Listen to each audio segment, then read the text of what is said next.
तो भाई लोग, आज हम बात करने वाले हैं लोकिसम के चैप्टर नंबर 99 के बारे में। तो अगर आप मेरे चैनल पे पहली बार आए हो तो इसको जल्दी से सब्सक्राइब कर दो ताकि आगे आने वाली वीडियोस आप मिस ना कर सको। तो यार, पिछले एपिसोड में हमने देखा था पीटीजे कंपनी में स्किल टेस्ट शुरू हो चुका होता है और अभी जो डैनियल होता है उसकी भी बारी आ चुकी होती है अपनी स्किल्स दिखाने की। लेकिन आज की वीडियो में हम देखते हैं जब डैनियल की बारी आई होती है उससे कुछ समय पहले का सीन, जब जो क्लास ए के बंदे होते हैं उनका स्किल टेस्ट चल रहा होता है। हम देखते हैं क्लास ए के बंदे और क्लास ए की लड़कियां डांस कर रही होती हैं और इनको देख के डैनियल अपने मन में सोच रहा होता है, वो कमाल है, क्लास ए सच में काफी ज्यादा अच्छी है, लेकिन ओलिवियर और लसॉल उनसे ज्यादा अच्छा डांस कर रहे हैं। और यार, ओलिवियर और लसॉल को देख के क्लास बी के बंदे आपस में बात कर रहे होते हैं, ओ भाई सच में ओलिवियर कमाल का है। क्लास बी की लड़कियां कह रही होती हैं, लसॉल सच में कमाल की है। अच्छा, तो इसलिए वो क्लास ए के लीडर थे कभी। और यार, ये बात सुन के डैनियल अभी अपने मन में सोच रहा होता है कि क्या ये दोनों क्लास ए के लीडर हुआ करते थे, लेकिन आखिर इनके साथ फिर ऐसा क्या हुआ जो ये अब क्लास सी में है। और यार, क्योंकि आरू लसॉल और ओलिवियर को पसंद नहीं करती होती है, इसलिए इसके बाद आरू कहती है वो दोनों कुछ इतने भी खास नहीं है। मैंने सही कहा ना? इसके बाद जो पीटीजे कंपनी का सीईओ होता है वो कहता है, हाँ तुमने सही कहा। इसके बाद बारी आती है हमारे जॉय के स्किल टेस्ट की, और जो जॉय होती है वो अभी डांस कर रही होती है और जॉय को देख के क्लास ए और क्लास बी के बंदे अपने मुंह से लार टपका रहे होते हैं। हालांकि वो लार हमें दिख नहीं रही होती है, लेकिन ऑब्वियसली उनके मन में लड्डू तो फूट ही रहे होते हैं। इसके बाद जो वहाँ पे जजेस बैठे होते हैं वो कहते हैं, ये अच्छा कर रही है और ये अभी काफी ज्यादा जवान है, ये वाकई में काफी सही कर रही है। इसके बाद बारी आती है हमारे बेचारे ड्यूक हावा की। जो हमारा ड्यूक हावा होता है वो मस्त अपना रैप सुनाता है इन लोगों को। इसके बाद जज लोग कहते हैं, इसका रैप इतना भी बुरा नहीं था, लेकिन ये पीटीजे है, ये कोई ऐसी संस्था नहीं है जो हमने गरीबों के लिए खोली है। और यार, अगल बगल के जितने भी स्टूडेंट्स होते हैं वो अभी आपस में हंस रहे होते हैं। वो कहते हैं, आखिर इस मोटे को यहाँ पे लेके कौन आया। लेकिन यार, जो हमारा ड्यूक हावा होता है वो कोई ज्यादा रिएक्शन नहीं देता। इसके बाद जो इस कंपनी का सीईओ होता है वो कहता है, तो हमारे पास कई सारे नए ट्रेनी हैं, तो अगली बारी है डैनियल पार्क की। और यार, जो डैनियल होता है अभी अपने मन में सोच रहा होता है, अब मेरी बारी है, मेरा शरीर कांप रहा है। और डैनियल को देख के क्लास बी की लड़कियां आपस में बात कर रही होती हैं, आखिर ये कितने साल का है, ये सच में काफी ज्यादा क्यूट है। और यार, जो डीजी होता है ना वो भी डैनियल को ध्यान से देख रहा होता है, क्योंकि मेरे हिसाब से डीजी यहाँ पे सिर्फ डैनियल को देखने के लिए ही आ रखा होता है। इसके बाद डैनियल कहता है, हेलो, मेरा नाम डैनियल पार्क है। इसके बाद जज लोग कहते हैं, तो तुम 1 महीने से प्रैक्टिस कर रहे हो, है ना? इसके बाद डैनियल कहता है, हाँ मैं 1 महीने से प्रैक्टिस कर रहा हूँ। और जो डैनियल होता है अभी अपने मन में सोच रहा होता है, ड्यूक ने सच में काफी ज्यादा अच्छा करा था, मुझे लगता है इनको मेरा डांस भी पसंद नहीं आएगा, लेकिन ड्यूक और मैंने हर रात को साथ में मिलकर प्रैक्टिस करी है, हमने हर रात अपना बेस्ट दिया है प्रैक्टिस में। इसके बाद जो हमारा डैनियल होता है वो मस्त करके कुछ ठुमके वुमके लगाता है। और यार, डैनियल को देख के ना जितने भी जज लोग होते हैं वो काफी ज्यादा हैरान हो जाते हैं, उनको डैनियल का डांस काफी ज्यादा पसंद आया होता है। इसके बाद जज लोग डैनियल को कहते हैं, तुम्हें डांस सीखते सीखते अभी सिर्फ 1 ही महीना हुआ है ना? तुम्हें 3 महीने नहीं हुए हैं, क्यों? मैंने सही कहा ना? इसके बाद डैनियल कहता है, हाँ जी हाँ, मुझे अभी 1 ही महीना हुआ है। इसके बाद जज लोग कहते हैं, सच में तुम्हारे मूव्स कमाल के थे। डैनियल कहता है, आपका बहुत बहुत शुक्रिया। और डैनियल अपने मन में सोच रहा होता है, लेकिन ड्यूक का रैप भी काफी ज्यादा अच्छा था, लेकिन उसके साथ ऐसा क्यों? तो यार, जो हमारा डैनियल होता है काफी सारे जज लोग उससे इम्प्रेस हो चुके होते हैं। इसके बाद एक और जज पीछे खड़ा होता है जो एक्टिंग डिपार्टमेंट का मैनेजर होता है। वो डैनियल को कहता है, ये लो ये स्क्रिप्ट और इसको पढ़ने की कोशिश करो, चलो देखते हैं तुम एक्टिंग कैसी करते हो। और यार, ये जो एक्टिंग मैनेजर होता है इसका नाम होता है अहान। और अगल बगल के स्टूडेंट्स आपस में बात कर रहे होते हैं, मिस्टर अहान, नहीं ऐसा नहीं हो सकता, मिस्टर अहान कभी भी किसी भी स्टूडेंट से यहाँ पे बात नहीं करते हैं। मैं भी इनके साथ एक्टिंग सीखना चाहता था, लेकिन इन्होंने मुझे कहा कि तुम्हारा सर बहुत ज्यादा बड़ा है। इनके जितने भी अब तक स्टूडेंट्स रहे हैं वो सब आज की डेट में काफी बड़े स्टार्स हैं। इसके बाद जो डैनियल होता है वो कहता है, क्या एक्टिंग? लेकिन मैंने एक्टिंग नहीं सीखी। इसके बाद जो मिस्टर अहान होता है वो कहते हैं, तुम बस उस स्क्रिप्ट को रीड करो। इसके बाद डैनियल कहता है, ओके।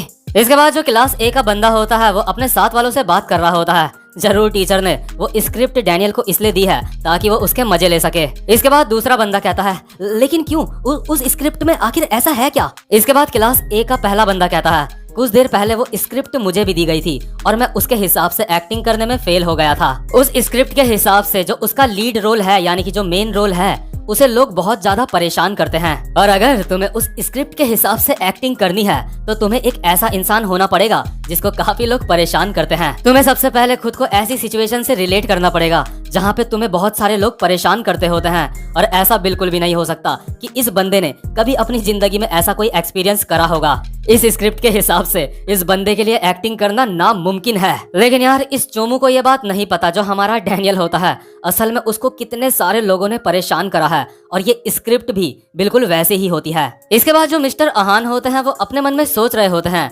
एक लीड रोल के एक्टर के हिसाब से कैमरे में इसका चेहरा काफी अच्छा लग रहा है। ये आज यहाँ पे पहली बार एक्टिंग का परफॉर्मेंस दे रहा है, इसको एक्टिंग में कोई भी एक्सपीरियंस नहीं है, तो चलो देखते हैं आखिर इसके अंदर कितना टैलेंट है। तो यार इसके बाद जो हमारा डैनियल होता है इस स्क्रिप्ट को रीड करना शुरू करता है, और इस स्क्रिप्ट में लिखा होता है, इस स्क्रिप्ट का जो मेन कैरेक्टर होता है वो बहुत ही ज्यादा गरीब होता है जो अपनी मदर के साथ रहता है। इस स्क्रिप्ट के मेन कैरेक्टर को बहुत ज्यादा सताया जाता है उसके स्कूल में, उसके साथ बिल्कुल ऐसा व्यवहार करा जाता है जैसे कि वो कोई जानवर होगा। और जो स्क्रिप्ट का मेन कैरेक्टर होता है वो स्कूल का अपना सारा गुस्सा घर में आके अपनी मदर के ऊपर निकालता है। वो अपनी मदर के ऊपर चिल्लाता है क्योंकि उसकी मदर ने उसकी जो रामेन होती है उसमें एक बार अंडा डाल दिया होता है। और यार आपको याद होगा सेम ऐसी ही चीज हमारे मोटे वाले डैनियल के साथ एक बार हुई होती है, जिस बात का हमारे डैनियल को आज भी काफी ज्यादा पछतावा होता है। और यार जैसे ही हमारा डैनियल ये स्क्रिप्ट रीड करता है ना, तो उसकी आंखों से ऑटोमेटिकली आंसू बहने लगते हैं, और जो मिस्टर अहान होते हैं वो खुश होकर अपने मन में सोचते हैं,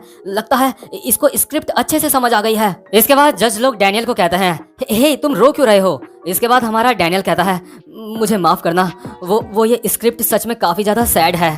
तो ठीक है, अब मैं शुरू करता हूँ। इसके बाद जज लोग कहते हैं, तो ठीक है तुम शुरू करो। इसके बाद जो हमारा डैनियल होता है वो घुटनों के बल जमीन में बैठ जाता है और अपना सर भी नीचे झुका देता है और अपने हाथ भी फ्लोर में रख देता है। इसके बाद डैनियल बिल्कुल वैसे ही करता है जब वो मोटे वाले शरीर में होता था ना, तो उसको जैसे उसके पुराने वाले स्कूल में सताया जाता था, वो बिल्कुल वही एक्टिंग करता है सेम। जो हमारा डैनियल होता है वो अपना सर झुका के कहता है, मुझे माफ कर दो, पीका। इसके बाद जो क्लास ए का बंदा होता है वो कहता है, इसमें क्या बड़ी बात है, ये तो मैंने भी करा था लेकिन मैं फेल हो गया। लेकिन तभी जो क्लास ए का दूसरा बंदा होता है वो कहता है, नहीं उसकी तरफ ध्यान से देखो, वो अपना सर झुका रहा है। मुझे समझ आ गया उसने अपना सर क्यों झुकाया, क्योंकि जो इंसान उसको परेशान कर रहा है उसने अपना पैर उसके सर के ऊपर रखा है। और यार अगल बगल के सारे स्टूडेंट्स आपस में बात कर रहे होते हैं, इसकी एक्टिंग इतनी ज्यादा अच्छी है, जिसने उसके सर के ऊपर पैर रखा है मैं उसको पूरी तरीके से इमेजिन कर सकता हूँ। उस साले ने उसके सर के ऊपर अपना पैर रखा है, लेकिन वो अपने हाथों से क्या कर रहा है, वो इस वक्त बिल्कुल अपनी उंगलियों के सपोर्ट पे है। आखिर वो करना क्या चाहता है। और तभी जो लड़की होती है जो जज होती है वो कहती है, मुझे लगता है, मुझे पता है वो ऐसा क्यों कर रहा है, क्योंकि जो जमीन है वो काफी ज्यादा गंदी है, इसलिए उसने अपना पूरा हाथ जमीन में नहीं रखा है। इसका मतलब इस वक्त वो अभी बाथरूम में है। मैं बाथरूम को पूरी तरह से इमेजिन कर सकती हूँ। और यार आपको तो याद ही होगा जो लोगन ली होता है वो हमारे मोटे वाले डैनियल को बाथरूम में ही बुली करता होता है। इसके बाद जो मिस्टर अहान होते हैं वो बहुत ही ज्यादा एक्साइटेड होके इस कंपनी के सीईओ से कहते हैं, डैनियल ये बंदा सच में कमाल है, मिस्टर जैंग इस बंदे से एक्टिंग करवाओ, ये बंदा एक जीनियस है। और क्लास ए की लड़कियां आपस में बात कर रही होती हैं, आखिर ये कौन है, ये सच में काफी ज्यादा क्यूट है, ये सच में बाकियों से काफी ज्यादा अलग है। और क्लास ए के बंदे आपस में बात कर रहे होते हैं, ये साला। इसके बाद जो जज लोग होते हैं वो आपस में बात कर रहे होते हैं, हमें इस बंदे को जल्दी से बड़े पर्दे पर एक्टिंग करवानी चाहिए, ये बंदा सच में कमाल का है, और ये जो डांस की प्रैक्टिस करता है मुझे नहीं लगता इसको अब डांस सीखने की कोई जरूरत है। इसके बाद तीसरा जज कहता है, हाँ वैसे भी एक्टिंग में काफी ज्यादा पैसा है। और जो अगल बगल के स्टूडेंट्स होते हैं वो आपस में बात कर रहे होते हैं, ये बंदा डांस बहुत जल्दी सीख गया, क्या इसको डांस ओलिवियर और लसॉल ने सिखाया था, सच में ओलिवियर और लसॉल कमाल के हैं। इसके बाद जो आरू होती है वो कहती है, अगर ओलिवियर और लसॉल इतने ही अच्छे हैं तो उनको क्लास सी में एज ए टीचर रहना चाहिए, उनको क्लास सी के सारे स्टूडेंट्स को डांस वगैरह सिखाना चाहिए। और यार जो इस कंपनी का सीईओ होता है मिस्टर जैंग, वो आरू की हर बात मान रहा होता है। आरू जो भी कहती होती है वो अपनी मुंडी हाँ पे हिलाता है, मतलब हाँ करता है वो सारी बातों के लिए आरू की। हमारा डैनियल हैरान होकर अपने मन में सोच रहा होता है, मिस्टर जैंग जो भी आरू कहती है उसकी हर बात से सहमत होते हैं। और यार इन सारी बातों से हैरान होकर हमारा डैनियल अपने मन में सोच रहा होता है, आखिर इधर चल क्या रहा है। और अभी डैनियल को अपनी इस बात का जवाब भी नहीं मिला होता है कि जो ओलिवियर और लसॉल है आरू उनसे नफरत क्यों करती है, आरू को वो लोग अच्छे क्यों नहीं लगते। और साथ ही साथ में हम देखते हैं जो डीजी होता है ना, वो बहुत ही ध्यान से हमारे डैनियल को ऑब्जर्व कर रहा होता है, उसको वो काफी ज्यादा ध्यान से देख रहा होता है। इसके बाद यार यहाँ पे जो स्किल टेस्ट हो रहा होता है, हमें इसके बाहर का सीन दिखाया जाता है। हम देखते हैं बी क्लास का एक लड़का और एक लड़की साथ में होते हैं और ये दोनों सबसे छुप छुप के आपस में डेट कर रहे होते हैं। इसके बाद जो ओलिवियर होता है वो इन दोनों के पास आता है और इनको कहता है, तुम दोनों क्लास बी में हो, है ना? मैंने सुना है तुम छुप छुप के आपस में डेट करते हो। तुम्हें पता है अगर बॉस को इस बारे में पता चल गया तो तुम्हें इस कंपनी से बाहर निकाला जा सकता है। अगर तुम यहाँ पे पूरी तरीके से अंधेरा कर देते तो तुम पकड़े नहीं जाते। अगली बार से इस बात का ध्यान रखना। और यार ये जो लड़का और लड़की होता है ये दोनों ओलिवियर को देख के काफी ज्यादा हैरान होते हैं क्योंकि ओलिवियर इनकी शिकायत किसी को भी नहीं कर रहा होता है। इसके बाद ओलिवियर कहता है, तुम दोनों अकेले नहीं हो जो ऐसी एक्टिंग कर रहे हो कि तुम्हें क्लास में आने में देर हो चुकी है और तुम यहाँ पे चुपके से आपस में डेटिंग कर रहे हो। मैं भी पहले ऐसा कर चुका हूँ। तुम दोनों सच में काफी ज्यादा लकी हो क्योंकि तुम दोनों को सिर्फ मैंने यहाँ पे देखा है। अगर तुम्हें यहाँ पे कोई और देख लेता तो तुम्हारे लिए सच में काफी ज्यादा मुसीबत हो जाती। तो चलो अब तुम दोनों अपनी क्लास में वापस जाओ। इसके बाद ये दोनों कहते हैं, तो तुम्हारा बहुत बहुत शुक्रिया। और यार जिस रूम में बैठ के अभी ये दोनों लड़का लड़की आपस में रोमांस कर रहे होता है ना, जो हमारा ओलिवियर होता है वो भी अभी इसी रूम में होता है और इस रूम में एक बहुत ही बड़ा पियानो रखा हुआ होता है। ओलिवियर उस पियानो के पास जाता है और उस पियानो के नीचे की तरफ हाथ लगाता है और हम देखते हैं उसके नीचे की तरफ लिखा हुआ होता है, ओलिवियर लव्स आरू। और कहानी में अभी खतरनाक ट्विस्ट आता है। ओलिवियर अपने मन में सोच रहा होता है, आखिर हम दोनों इस तरह से अलग क्यों हुए? पहले हम दोनों साथ में बहुत ज्यादा खुश थे, आखिर ऐसा क्यों हुआ मेरे साथ? और यार इसके बाद हमें उस समय का सीन दिखाया जाता है जब जो आरू होती है वो सेलिब्रिटी नहीं होती। उस समय जो आरू होती है वो भी ओलिवियर के साथ क्लास ए में होती है और ये दोनों गर्लफ्रेंड बॉयफ्रेंड होते हैं। और जिस रूम में अभी ओलिवियर को एक लड़का और लड़की मिले होते हैं, इसी तरह से आरू और ओलिवियर भी इसी रूम में आके छुपा करते थे। लेकिन आज के दिन जो आरू है वो एक सेलिब्रिटी है और जो ओलिवियर है वो क्लास ए के लीडर से हट के अब क्लास सी में है। और जो आरू होती है वो आज की डेट में एक सेलिब्रिटी होती है। और जो ओलिवियर होता है वो उदास होकर अपने मन में सोच रहा होता है, आखिर मेरे साथ ऐसा क्यों हुआ?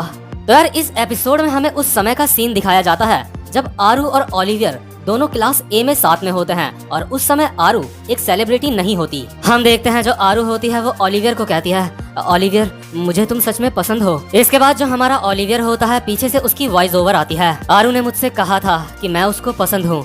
मैंने इस लड़की की कई बार मदद करी थी जब वो अकेली थी। जब आरू कई सारी मुसीबतों का सामना अकेले कर रही थी उस वक्त मैंने आरू की कई बार मदद करी थी। लेकिन सच बात यह है कि मेरे पास किसी भी रिलेशनशिप के लिए कोई भी टाइम नहीं था। तो यार जो आरू होती है जब वो ओलिवियर को कहती है कि मैं तुम्हें पसंद करती हूँ, इसके बाद ओलिवियर कहता है, होश में आओ, हमें यहाँ पे रह के सक्सेसफुल होना है, हमें अपने काम पे ध्यान देना है यहाँ पे। और इस वक्त जो ओलिवियर होता है वो बस अपनी क्लासेस में ध्यान दे रहा होता है। इसके बाद सीन शिफ्ट होता है। हम देखते हैं जो ओलिवियर और इनके साथ कुछ और बंदे भी होते हैं, ये एक रेस्टोरेंट में आए होते हैं और इस रेस्टोरेंट में काफी ज्यादा चहल पहल होती है। सारे के सारे लोग एक दूसरे से बातें कर रहे होते हैं। इसके बाद जो ओलिवियर का एक जानने वाला होता है वो ओलिवियर को कहता है, हे ओलिवियर, काफी समय से नहीं दिखे हो तुम, क्या तुम अभी भी एक ट्रेनी हो?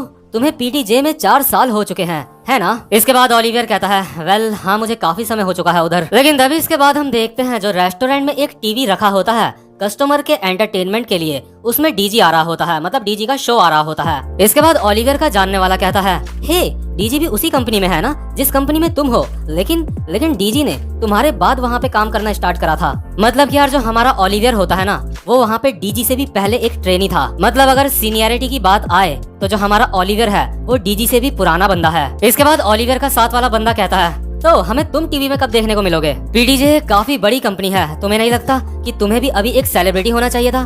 क्या वहाँ पे सेलिब्रिटी बनना इतना ज्यादा मुश्किल है? तो यार जो हमारा ओलिवियर होता है वो अब क्या ही जवाब देगा। उसको वहाँ पे 4 साल हो चुके होते हैं और उसके पीछे वाले बंदे भी उससे आगे निकल चुके होते हैं। इसके बाद जो हमारा ओलिवियर होता है वो वापस से अपने घर आ रहा होता है और वो पहुंचता है बस स्टेशन में जहाँ पे उसको आरू मिलती है। इसके बाद ओलिवियर आरू को कहता है, आरू तुम यहाँ पे, क्या तुमने आज काफी लेट तक प्रैक्टिस करी? इसके बाद आरू कहती है, हाँ मैं काफी लेट तक प्रैक्टिस कर रही थी। इसके बाद हम देखते हैं बस स्टेशन में भी डीजी का एक पोस्टर लगा हुआ होता है। इसके बाद आरू वो पोस्टर देख के कहती है, ये तो डीजी का एड है ना? डीजी सच में कमाल का है, मैंने उसको असलियत में कभी भी नहीं देखा। इसके बाद जो ओलिवियर होता है वो कहता है, हाँ डीजी जब तुम यहाँ पे आई थी उससे जस्ट पहले ही यहाँ पे सेलिब्रिटी बना था। इसके बाद ओलिवियर कुछ सेकंड तक चुप रहता है और इसके बाद कहता है, मेरा परिवार बहुत ही गरीब है, मेरे फादर को मुझसे काफी ज्यादा उम्मीदें हैं। मुझे यहाँ पे 4 साल हो चुके हैं और 4 साल से मैं यहाँ पे एक ट्रेनी हूँ।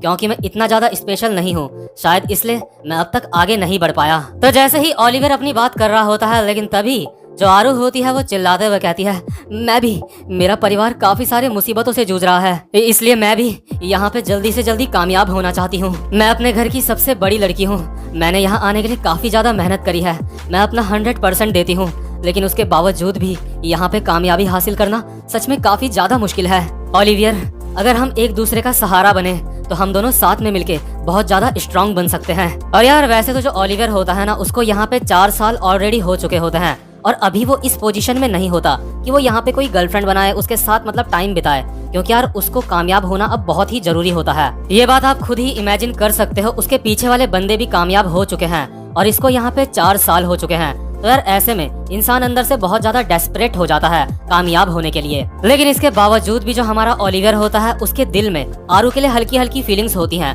वो आरू की केयर करना थोड़ा थोड़ा शुरू कर देता है। इसके बाद सीन शिफ्ट होता है और हमें दिखाया जाता है क्लास A का लड़कियों का डिपार्टमेंट, जहाँ पे अभी लड़कियों का वेट नापा जा रहा होता है। और यहाँ पे जिस भी लड़की का वेट 99 LBS से ऊपर होता है, कंपनी वाले सीधा उसको घर भेज देते हैं। इसके बाद हम देखते हैं जो लसॉल होती है उसकी बारी आती है वेट नपवाने की। तो जो लसॉल होती है उसका वेट फिट 98 LBS होता है, जो कि पास होने के लिए काफी होता है। और जो लसॉल होती है उसने 1 महीने में अपना 4 LBS कम करा होता है वेट। और यार जो बाकी की लड़कियां होती हैं वो अपना इंतजार कर रही होती हैं वेट नपवाने का और आपस में बात कर रही होती हैं, मैंने कल से खाना नहीं खाया, सच में मुझे काफी ज्यादा भूख लग रही है। दूसरी लड़की कहती है, मैं बड़ी मुश्किल से पास हुई हूँ। इसके बाद हम देखते हैं अगली बारी होती है आरू की वेट नपवाने की। तो जैसे ही आरू वेट मशीन में अपना पैर रखती है और उसके ऊपर ठीक से खड़ी होती है, तो हम देखते हैं जो आरू का वेट होता है वो 99 LBS होता है, यानी कि आरू फेल हो चुकी होती है। और जो अगल बगल की लड़कियां होती हैं आपस में बात कर रही होती हैं, ओ नो आरू, उसने तो 3 दिन तक फास्ट रखा था, आखिर ये कैसे हो गया? इसका मतलब शायद अब आरू को भी कंपनी से बाहर निकाल दिया जाएगा। इसके बाद जो यहाँ पे जज होती है या टीचर कह लो, वो आरू को कहती है, तुम्हें पता है कि यहाँ पे अगर वेट ज्यादा होता है तो तुम्हें घर जाना पड़ता है, तो इसलिए तुम अपना सामान पैक करो और यहाँ से सीधा अपने घर चले जाओ। लेकिन यार जो आरू होती है ना, वो बहुत ज्यादा डेस्परेट होती है जल्दी से सक्सेसफुल बनने के लिए। इसके बाद आरू कहती है, एक मिनट रुको।